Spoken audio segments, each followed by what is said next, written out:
Hi, I'm Nolan Finley, and I'm joined by Gerry Anderson, CEO of DTE Energy. And Gerry, you've been up here, Mackinac Conference, Mackinac Policy Conference, for a couple of days, and you lead a small business group within this large business group, a group of very high-level Detroit executives, Detroit CEOs, who are trying to make a targeted impact on various issues. One of them was transit, and I know you were out on the porch yesterday with a couple hundred of your colleagues from the business community.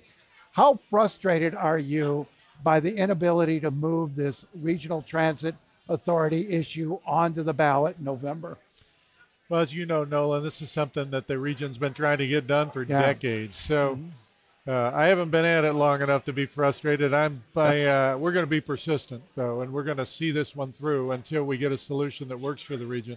Do you see any hope for the 18 ballot? I think there's still a window we could go through. It's probably a narrow one. But I'll tell you this, what happened out on the porch yesterday was 220 employers, including over 250,000 employees, coming to the table saying the transit system we have just isn't working for us as employers, and it isn't working for the region, calling upon the region's leaders to address it.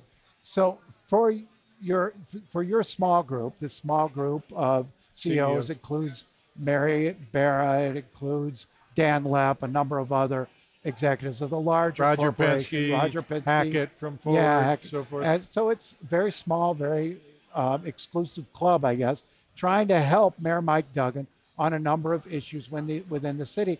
Transit was one. What are the other issues you're engaging on, Gerry Anderson?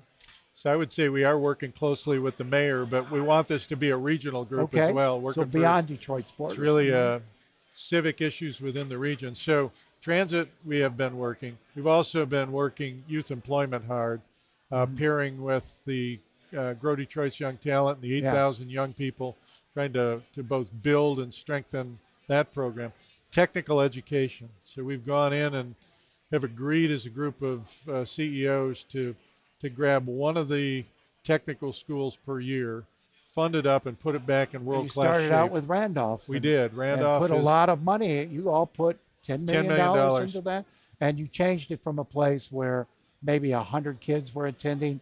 The equipment was dilapidated, aged, and dysfunctional.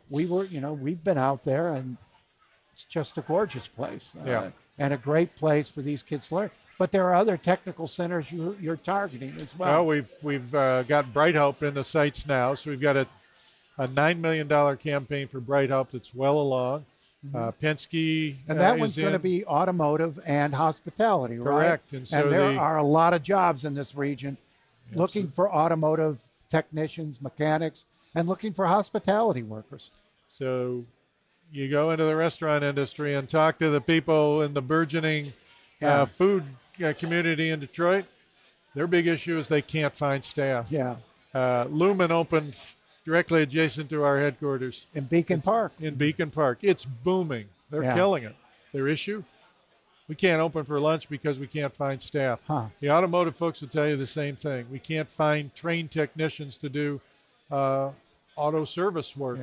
So there sits Bright Hope, the home of the hospitality and automotive training, but again, outdated, not up to par. So Quicken came in with a lead funding there, $1 million. And then GM and Ford and Penske have put their arms around the automotive group. We're going to get the $9 million together, and we're going to do the same thing there, and then we'll move on to the next school next year. Want to switch now, talk about your day job as head of DTE Energy. Had a rough spring. We had a couple of major power outages. A lot of people were without power for longer than they would have liked to have been, 2 or 3 days. What are you doing about it? What are you going to do about it? So those were really unusual weather events. We had an ice storm in April, which rare. And then we had, again, for the second spring in a row, 70-mile-an-hour winds in the spring. So both of those ended up with a lot of trees on our wires. And the one thing that we really need to do, and we're working with our regulators in Lansing to do, is to get some block funding to put together a workforce to quickly get out and cut trees along power lines. So if you did an aggressive tree trimming campaign, what impact would that have on these episodic power outages? 70% of the outages we have are driven by trees falling into our lines. So you get them off our lines, you're going to see a marked improvement. And when we go trim a circuit, we see on average an 80 to 90% reliability improvement. Meaning, okay, so it costs some money. You're asking for the PSC for some ability to add some surcharges onto bills. But I would say it saves money in the end. Saves money in the long run. This is directly analogous to roads. It makes a lot more sense to do it right up front than it does to let the roads degrade and fix them later. And it's the same with trees. We need to spend the money. These trees have grown and matured over the years. We need to get them off our lines, and it'll save us a lot of money going in and doing repairs after the damage is done. So each power outage costs how much on average to deal with? Depending on the scale, $10 to $30 million of repairs. $10 to $30 million. Gerry Anderson, DTE Energy, we appreciate you being with us today. Enjoy the rest of the conference. Enjoyed the chance to talk. Thanks for inviting me. Appreciate it.